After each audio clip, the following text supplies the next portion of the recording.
Alan, thank you so much for joining us on Oh in the Town Christmas special. We want to do the advent calendar with you. So I guess let's start by getting you to pick a number between 1 and 24. Let's go 1. You initially signed for Luton on loan in 2016. You were Nathan Jones' first signing. What was it that made you want to join Luton at that current time? I was at Bradford at the time, and it was time to go.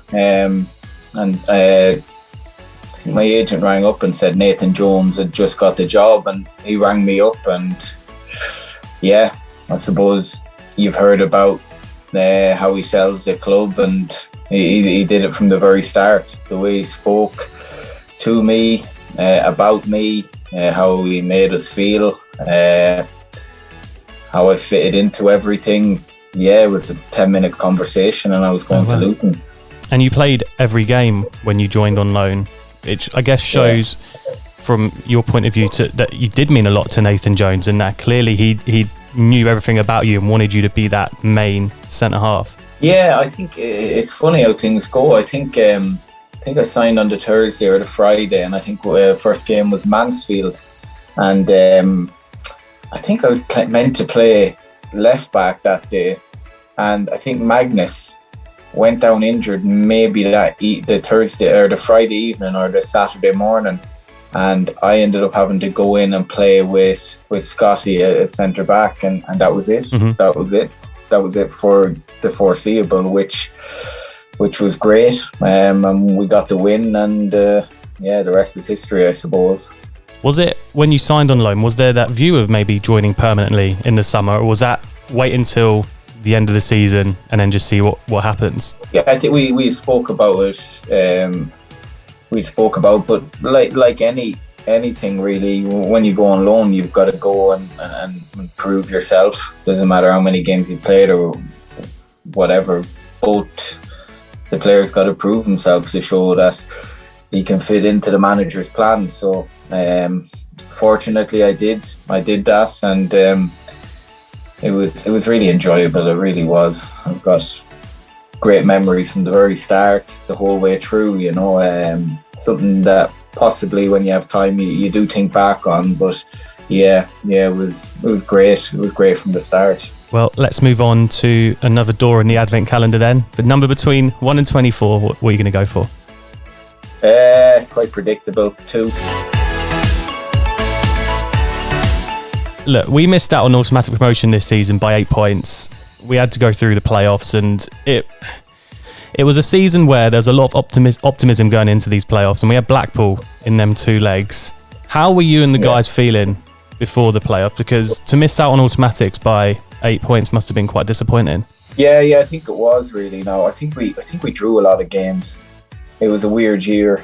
Not a weird year. Yeah, it was weird enough actually, because I remember coming back for pre-season and being absolutely flying. And then I remember, I think, doing 6 weeks of pre-season. The pre-season was brilliant, and everything going right. I think we'd Plymouth first day of the season, was it? Mm-hmm. And I popped my calf. I'd felt it, and there was a fitness test on the Thursday, Friday, and then on the Saturday, I thought I could play through it, and literally went up to. I was feeling it in the warm-up, was killing us, but I was trying to get through it. And then I think I did the toss, and then I came back and I jumped, and I felt something go in my calf. I was like, wow, I've got to come off here. And then Scotty came in and we won. So we won the game, and he did great. And I was getting up to speed. Took us a while to get up to speed. But yeah, maybe a missed opportunity. But I suppose when we lost them playoffs, it was just absolutely sickening. It really was. And the way we lost it was sickening. It was one of my worst experiences in football. But I suppose with that, at that present time, it was the worst time ever, but it gave us time to possibly have another window and recruit some more quality, and probably led to being in a stronger position to do that back-to-back promotions then. Yeah, I do want to go into that Blackpool second leg in a bit more detail in a sec, but the first leg, 3-2 defeat, it was a bit of a switcheroo of the scoreline, 1-0 down to 2-1 up, and then I think 3-2. It was a windy day up in Blackpool and cold and breezy, whatever. But did you leave that game thinking, look, we're only 3-2 down in this leg. We can go back to Kenilworth Road, 10,000 sellout, and were you like confident that that was able to be turned around in that second leg? Yeah. I was. Do you know what? Look, when you look back and then you think of things with the team that we had and everything, I was always thinking we'll get them back to Kenilworth Road and we'll do them. And I think they scored early and we were 2 goals behind. I still thought I fancy us. And up to about 15-20 minutes to go in the game, I think we were 3-1 up in that game, weren't we? Yeah. And I remember the crowd, like even that time, even for playoffs, and we were passing the ball around, and it was like way, and then obviously 2 late goals, and that's it. You're done. You know, that's playoffs. It's like, it's not real football. It's kind of like cup ties, isn't it? Yeah. So disappointing, but I suppose it gave us that hunger to just be more ruthless the year after. You played a big role in 2 of the goals as well. The first goal was a shot you had, which I think was deflected in by a Blackpool player, and then the ball in to Cuthbert. Your free kicks, obviously, at the time of the club were unreal, but that ball into Cuthbert, I watched it back before doing this tonight, and the whip, and Cuthbert's just got a little glancing head on it. And yeah, I think that's one of the loudest I've heard Kenilworth Road in a while. When that goal went in, that was amazing scenes. Yeah, unbelievable. And at that time, I was thinking, we've got them here. And I have to agree, it's like Kenilworth Road, it's known for its noise. When you're out there, it's incredible. They're on top of you. They're like the 12th man, you know. So when that happened, when we scored that one, I was thinking, well, it's only going one way. And then obviously Hill's got a penalty, and I was thinking, all right. And I think we had opportunities to get the fourth one and maybe put it to bed, but wasn't meant to be. And then 2 late goals, and yeah, you're gone. So I know you touched on it a minute ago about how you felt when at the end of that game. That was actually on my birthday, this second leg, so I was absolutely buzzing when we were in the lead. But when that goal goes in at the very end, and I'm looking at the linesman and the referee, I'm thinking, please just raise your flag. Has there been a foul in there? But it's just like that heartbreak of that's going to be it. And you see the shot of all the Luton players just lying on the floor, and it was just heartbreaking, wasn't it? It was just literally heartbreaking. Yeah. Well, do you know what? Without going OTT on it, it was literally, it was heartbreaking because it was the last kick of the game. I think it went in off. Did it go in off the keeper's back? It was like clearance off the line onto the keeper. Yeah, I think it was Cookie that kicked it maybe, and it went in, and then that's it. Your whole season just down the drain like that. But I think it was the same in the other leg, weirdly enough, between Carlisle and Exeter. I think Jack Stacey banged one in with his left foot. So, you know, they probably felt hard done by. But yeah, we were just heartbroken after that. I remember being on holidays even away with my partner Holly, and just being sitting there and just feeling just down, just feeling awful. Really, it just hit you. It took us a good while to get over that. I was going to say, is that hard for a player then? If you're away on holiday, are you sitting there thinking, is that on your mind? Or are you just going, look, I just want the season to start again and put things right? What's going through your mind when you have that downtime in the summer? I felt different that time than any playoffs that I've lost. Like, I've been unfortunate in playoffs. Playoffs aren't good to me at all. But that one felt different. It was all in.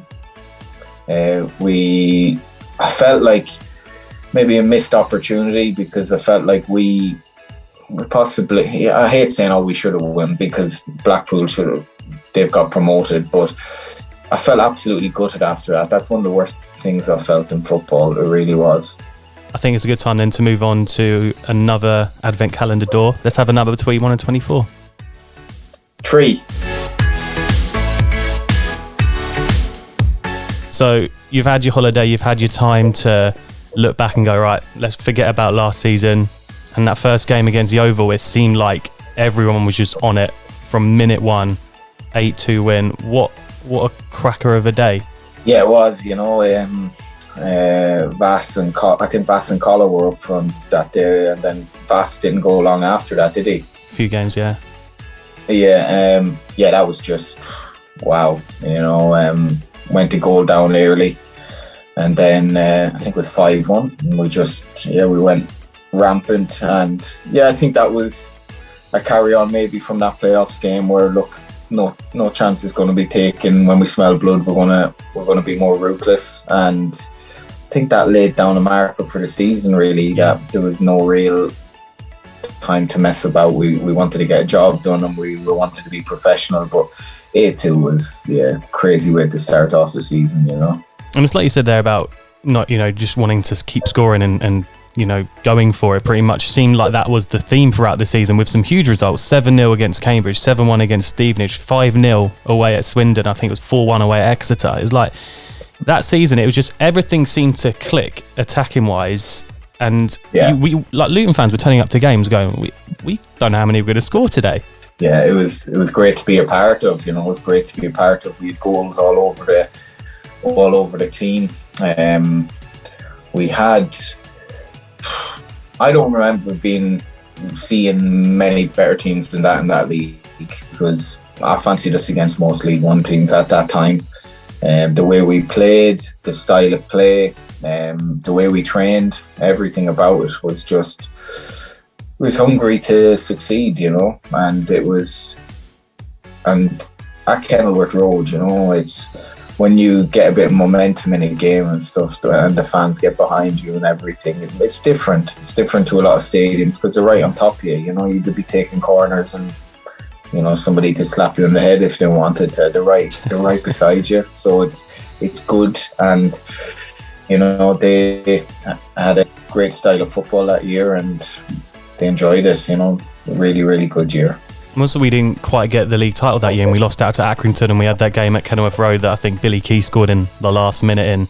Yeah. But Nathan Jones, I think, said many times that he felt we were better than Accrington that season. We played the most attractive football in the league that year. And it's just one of them things. I think no Luton fan looks back at that now and goes, "Oh, I'm gutted we didn't win the league." It was just like we needed to get promoted that year, and it just happened. Yeah, no, I agree. We were better than them. I speak to Billy Key about that. I just said we were better. And on the 90, I think it was the 93rd minute. And I think I think their manager, I think John Coleman, and they were like, because we were on them and we were on them hard, and he's like, take it in the corner. And Billy's got one of these attitudes like, leave us alone. So he just tried this silly shot, and it felt like it went so slow into the net.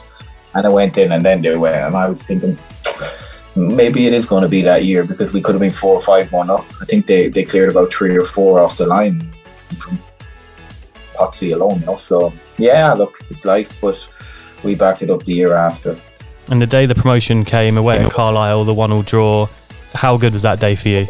It was a bit of a blur, really, you know. I think I spent most of we laugh about this now, I spent most of the first half arguing with Macca, just like arguing with each other, because I think we were 1-0 down, and we were just arguing the whole game and just fighting with each other all the time. He's one I wouldn't want to argue with. Yeah, I love Macca, was great, but yeah, we that's what I remember about it. I remember us arguing for the first half and then scoring, and then near the end 1-1, and I think the manager brought on Scotty near the end to defend the corner, and I was like, because we didn't know what was going on, and then obviously we went up. So yeah, unbelievable day, unbelievable time it was. And then Notts County on that final day, I just wanted to touch on that because I was in the away end that day. There was 4,000 Luton fans across that stand. It was hot. It was just a very entertaining 0-0 draw as well, I thought. But at the end, Luton fans singing and the Luton players just stood on the pitch. I just remember that day, and I think a lot of Luton fans look back at that day and go, that was one hell of a day. That was a special day. I suppose there was no pressure on that game. It was a great year. We were promoted, and it was really special for me because I had a great time at Notts County as well, and to see that away end like that with Luton fans, like in my years at Notts County, I never seen the away end like that, or I've not seen it like that, like it at any club really. To have that stand, beautiful day, just singing the whole day, you know, and I suppose the result was a small bit irrelevant, even though we wanted to beat them and we should have beaten them that day. But yeah, unbelievable day. What a day to be a part of. Let's move on to another advent calendar door. I think I know what number you're going to go for, but do you just want to? No, I don't think you do. I'm going to go 5. Right, we started that League One season playing 3 very tough teams: Portsmouth, Sunderland and Peterborough. And we only picked up 1 point from them 3 games, but played really well in that first game against Portsmouth. I think we hit the woodwork twice. Yeah. Did you guys take confidence from the way we played in the first 3 games? Because 1 point from 3 could have been easy to go, all right, this is going to be tough, but the performances were there. Yeah, I thought we were excellent at Portsmouth. It could have been 3 or 4-1 again. Then Sunderland, we could have beaten them as well. Peterborough first half was a bit of a mess.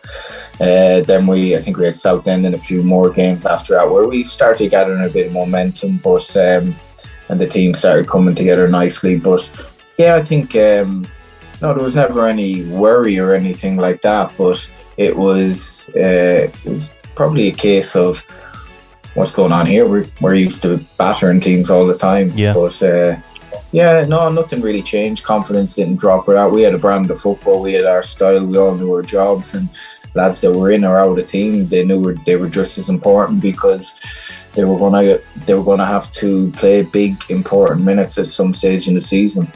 Obviously, we went on such a huge unbeaten run in that season, and I guess it's hard for anyone to sit there and go, we expected that.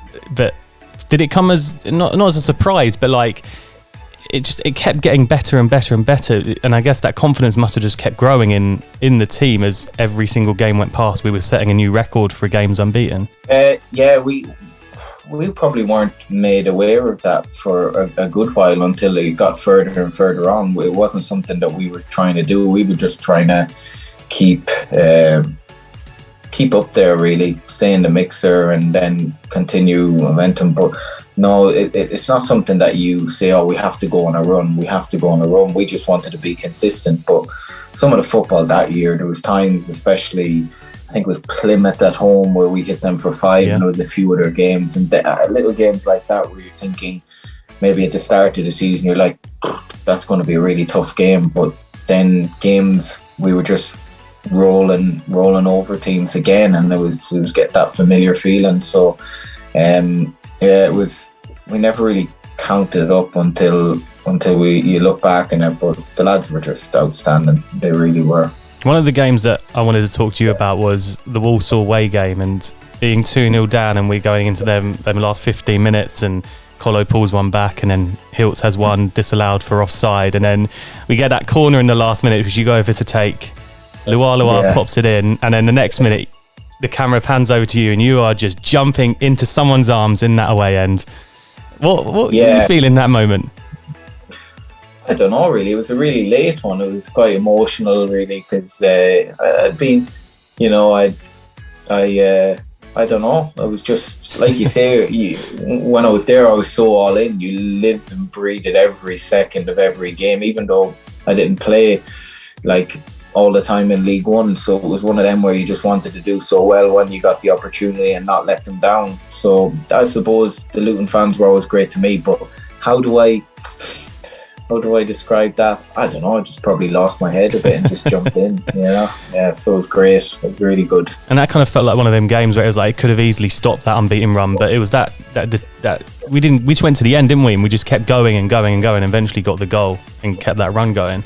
Yeah, so it was a team that had great quality, but great character as well. Great character, didn't really know when they were beaten, and just so much quality, so many good lads, worked hard, no bad eggs. It was just a really, really brilliant side for that level that was. I was going to say what you said there about that togetherness, and there's been no bad eggs in the change room. Last year we spoke to George Moncur on the Christmas episode of the podcast, and when we spoke to him about when Nathan left and how difficult that was for the team, but he just kind of said that togetherness with Mick in charge was the reason that it kept going, and nothing really changed.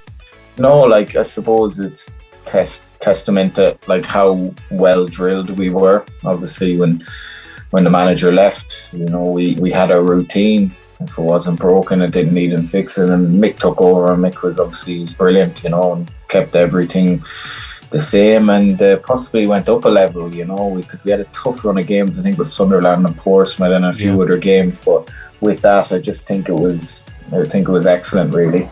And that Portsmouth game obviously was a huge night at Kenilworth Road, and a lot of Luton fans' favourite all-time nights, probably, in the snow, and Moncur curls in that free kick. I think you come on the pitch just after that free kick, but What was that feeling like for you when you see that going and then 2 minutes later you're on the pitch? Do you know what? I think I remember, like, I was trying to warm up as much as I could because that was one of the coldest nights ever. Do you know that it needed a goal like that to light it. But the atmosphere that night was just unbelievable. Again, another special night, and to do it so late on, again, one of your rivals to get promoted that time was great. And obviously, Monk scored some great free kicks that year, and it was always a brilliant goal and great celebrations, and everybody buzzing again afterwards. And we had Mick on a few weeks ago, and he mentioned that Portsmouth game in that first half. He said it's one of the best halves of football he's ever seen, because we completely played Portsmouth off the park that day. Yeah, we murdered them. I remember that. I think Colo scored 2 that night, did he? Or did he score 1? Yeah, he scored 2, the pen and the little pass from Stacey.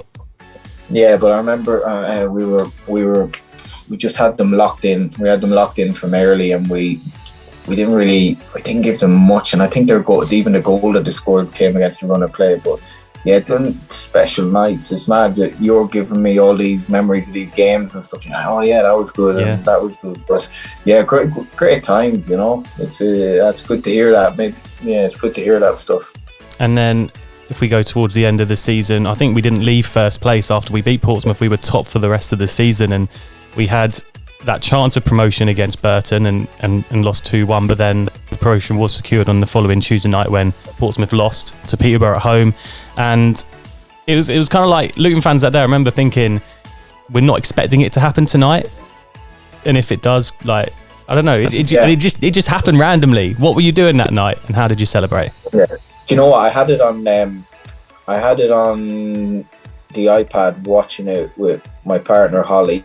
And then my friend came around randomly at half time. And then with about, I don't know how long, it might be near the end, Matty Pearson came around because he lived near me, Matty. And I was thinking, wow, the crowd's getting quite bigger here. Is something happening? But yeah, and then obviously I remember just speaking to Nick straight after it. And yeah, it was job done, and everybody was just so happy. It was, when you're up there for so long, it's kind of a relief at the end, really, because it was when you're up there, you're there to be shot at, and you're expected to do it. So yeah, it was brilliant back to back. Like it's just frightening when you think back to it. Was there a message in the group chat saying, lads, we're all meeting up for a few beers in half hour? About 10 minutes. No, to be fair, everybody's well spread out, so not that night, but I think we made up for it at some stage. And then we lifted the title against Oxford on the Saturday, 3-1 win, and did it feel like for you guys that the pressure was kind of off that day because the promotion had been secured, or were you like, now we're going to go win this title now? I think, the pressure was off again. You know, you could go out and enjoy yourselves, and the lads were playing with great freedom anyway, and it was Elliot that scored, and Monk scored a free kick again that day. Yeah, it was another brilliant game, another great win, and a perfect way to round off possibly a perfect season again for us. And let's get into the final advent calendar number then. 16. I wanted to talk about the Luton fans because, look, you played in front of them for 4 years. They loved you. They still love you. How good was it for you to play in front of the Luton fans? Hard to put into a sentence, really. The way they treated me, I was there for 4 years. I was blessed to play a lot of games for the club, but the way they treated me was just unbelievable, and still the way they treat me. You know, it's a club it's got something it's in my heart now. I honestly, I love them. It's the first result I look for, and you know, with the fans, they were so good, but it's just so well. The club is just so well ran, and the fans deserve to have that club that's so well ran. When you have Gary Sweet, Paul Watson, Dave Wilkinson, and then you have the manager Mick Harford, so many good people working there, so many deep good players. And the fans deserve to have that club. They really do. So it's in great hands, and hopefully in the next foreseeable, we can get to the Premier League, because I think a club like that just deserves it. It's a brilliant football club. And you scored some brilliant goals in front of the fans as well. Have you got a favourite you look back on and you go, yeah, that was my favourite goal for Luton? My favourite goal. The volley at Yeovil, at home to Yeovil. Oh yeah, because that was my first goal. Yeah, I think that was probably one of my favourites. I scored a couple of free kicks, and I think I scored a header randomly against Cheltenham near the end, and a couple of goals here and there. Cardiff away. I don't know. That free kick at Cardiff was pretty decent. Yeah. Do you know what I'm gonna say? I'll probably say my first goal, the open goal. That was a nice. Yeah, it was, and it was in front of that end, so where the crowd go mad, so it was really good. And a great bit of connection on that as well. That's a real goal of the season, that. Yeah. Some would say it was a shank, but it was okay, Well, Alan, Luton fans have loved watching you over the years. You're at the club, and I guess we just wish you all the best in the very future. You never know. Look, we saw Alan McCormack come back recently. Who knows what the future holds? You never know. Thank you, Alan, and Merry Christmas. Cheers. Thank you very much.